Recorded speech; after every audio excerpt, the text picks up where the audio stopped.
Vegeta suddenly asked Goku about the source of incredible power at the end there. Was it just his plot armor, stupidity, or what's going on here? But Goku doesn't know either because he's an idiot. Don't forget, this is Dragon Ball Super Dumbass. No consequence. Suddenly, Daikaioshin reverts back into Buu. It seems he lost his memories of being Daikaioshin. No consequence. And they used their Dragon Balls to revive everyone that was destroyed by Moro, undoing everything that was done. No consequence. Even the people of planet Zune are back to life. It seems everything is back to normal. No consequence. Mirus is completely, irreversibly gone out of existence, dead. There's no way to bring him back. That is a casualty. Having a party with Mirus and the others, and Beerus says, what? And that's my reaction. Mirus is supposed to be dead. That's a consequence of the Moro arc. That's going to diminish any consequence that we got from the Moro arc. There was a casualty, and that was Mirus. No consequence of the angels breaking rules, because he did break a rule, getting involved in the fight. There was some lasting damage. No consequence. At the very least, with Mirus being gone, something actually came about from all of this. What is going on? It's actually going into things that are very, very interesting and really matter about the lore of the Dragon Ball world. There's some rewrites to certain aspects of the story. Anytime you can expand on them, anytime you can give more insight, and on top of that, also combine it into newer elements of the story, I'm all for it. It seems as though we're entering a rewrite, essentially. Honestly, I'm loving that they're, again, expanding on the Dragon Ball universe and its lore. It's fascinating. There's not much really there. This topic began as an attempt to trick the Dragon Ball tards into saying stupid shit for your amusement, but it ended up being more about a look into the progressive, murkier concept of canon. When I asked them if they liked a single one of the retcons Dragon Ball Super made to the lore, most of them didn't have an issue, since for them there are no retcons. At first that sounds like they are being in denial, since, as I have been showing you for months, the writers keep retconning stuff, like Fusion Dance, Broly and Bardock. The thing I can't fault them for is how they don't view canon the same way I do. They believe the only true canon lies in the manga. The contradictions made by the English dub of the anime are not canon. So Goku talking like a superhero protecting the innocent instead of a battle-crazy moron fighting strong people for the heck of it doesn't cause any contradictions. Moving a step further, whatever changes the anime adaptation made for prolonging certain scenes or hyping up certain powers don't cause any contradictions. The Z movies, such as that of Broly, are not canon, so the new version of him in Super doesn't cause any contradictions. The TV specials of Z, such that of Bardock, are not canon, so the new version of him in Super doesn't cause any contradictions. The movie versions of Super, such as Battle of the Gods and Resurrection F, are not canon, so the changes they have compared to the TV series don't cause any contradictions. In fact, if they ever continue the Super anime, the Broly and superhero films won't be canon either, since whatever the anime shows is what counts. So as you see, they can't be retcons if the canon is limited to very small, very vague, and very undeveloped stuff. There is no lore for the Saiyan society. Trunks always had a sword just because, and Frieza doesn't have a brother or a grandfather named Chilled back in the past. What that means is that the actual lore of Dragon Ball is a doodle, and everything around it that seemingly fleshes it out is nothing more than elaborate fanfiction. That means reading the Dragon Ball multiverse fanfic has the same validity as reading anything that isn't in the core manga. And by core manga I don't even mean that minus thing he made at some point, where Bardock survives and goes back in the past and becomes the first Super Saiyan. Not even that is canon. The same thing applies to most other franchises that seemingly expand the core story. They don't do that, according to the hardcore fans. They are just making elaborate fan fiction, like Super Saiyan 5 transformations and fusion between Broly and Jiren. And that is why there are no retcons in Dragon Ball. Whatever you see as a contradiction, it's only fan fiction.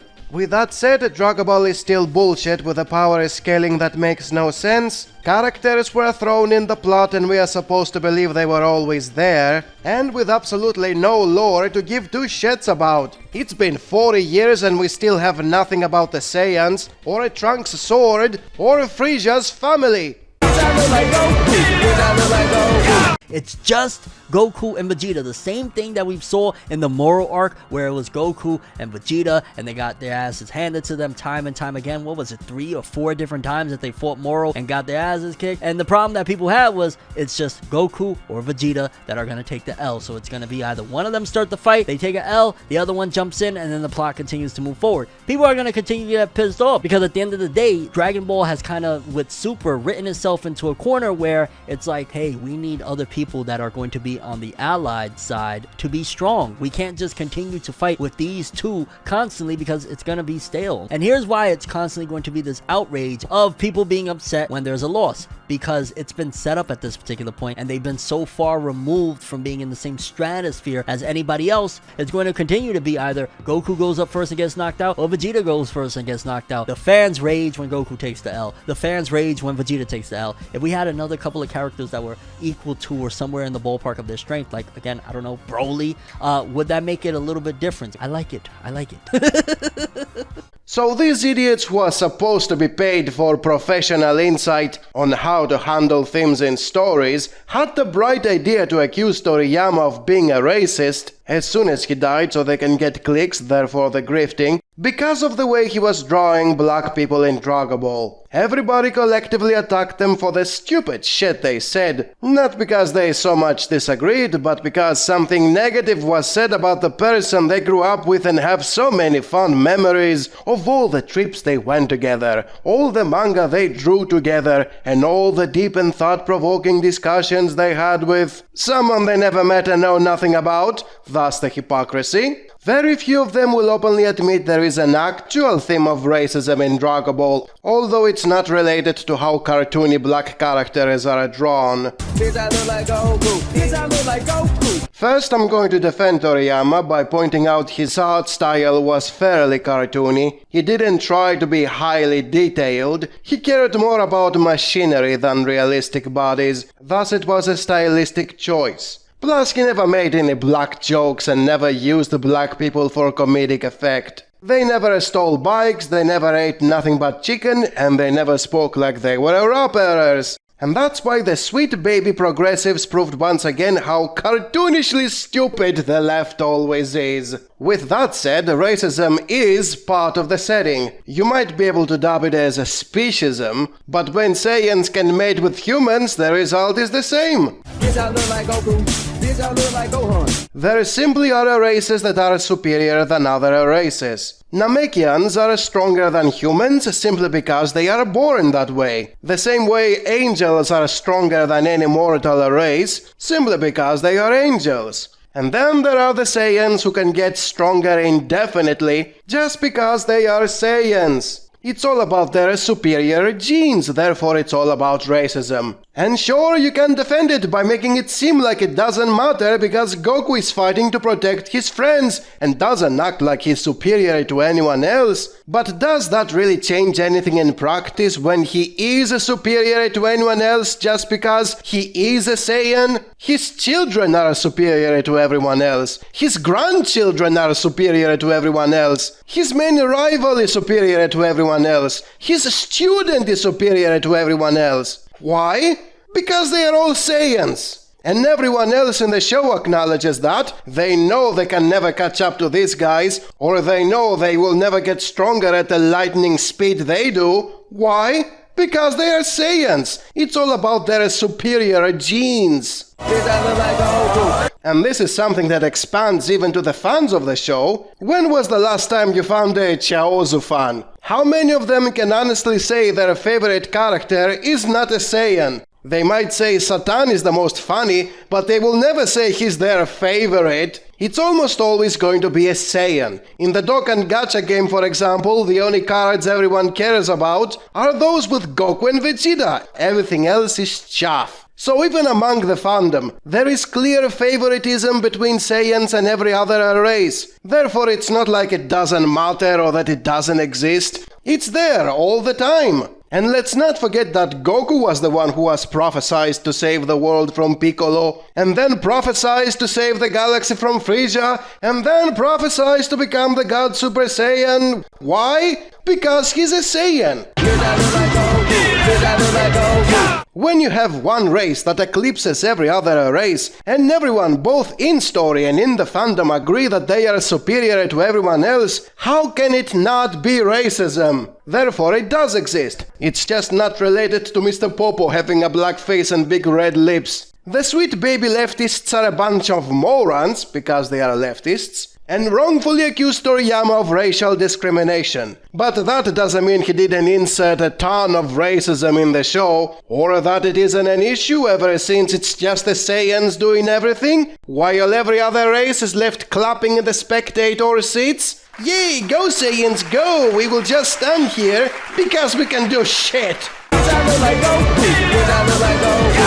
Dragon Ball is big fiction. Evidence to that is how much money it makes, how popular it is, and how much every other shonen wants to be like it, regardless of how it begins us. With that said, it takes a while to get good, since the beginning of the show is bad, because Goku's power level was only 20, meaning he didn't have much personality and couldn't change his hair color, not even once. So if you intend to watch the show from the beginning, you need to be a bit patient until you get to the Tournament of Power. It's when the real story begins, with everything that came before it being the prologue. You also need to be patient with all the dead time, meaning all the scenes Goku is not fighting, because he has interactions with other characters who are not Vegeta. At first, Toriyama wanted to have a team of characters who would be helping each other with what they are good at, which was a mistake, since Dragon Ball is all about Goku being OP and needing no help from anyone. We don't need any other characters doing boring crap, like Bulma using technology for helping out, instead of spreading her legs for popping out more Saiyans, the only race that matters. There is also Yamcha, who for some reason wasn't a complete jobber and was useful to the plot, which is completely out of character. Thankfully, Toriyama learned how to write him properly in later arcs. And then there were the Dragon Balls, which were not a way for bringing someone to life. They were the objective of the arc instead of a MacGuffin for undoing all the negative consequences, so the story can continue indefinitely, since nobody can ever stay dead. They didn't even do something useful with them once they found them. Instead of wishing to become the strongest in the universe, they just got a pair of panties. As I said, Toriyama was not a good writer at first. He was making everyone horny instead of existing just to train and fight, and even attempted to give them character development, which doesn't make sense in the real Dragon Ball, since the only development you need is a different hair color and a higher power level. Overall, the first arc of Dragon Ball was terrible, and I give it a 9 out of 10. Toriyama quickly learned from his mistakes and improved the story by throwing away characters that were doing something other than fighting, and kept only the ones who exist to fight. He also had a tournament arc, which is a must-have in any shonen. If your shonen doesn't have a tournament arc, you are doing it wrong. Unfortunately, he hadn't perfected the formula yet, and he wastes a lot of time in showing the characters training to get stronger. This is a mistake in Dragon Ball, since all we want to see is the power-up, and not the effort it took to get the power-up. It's why Toriyama skips all the training in later arcs and makes the plot better.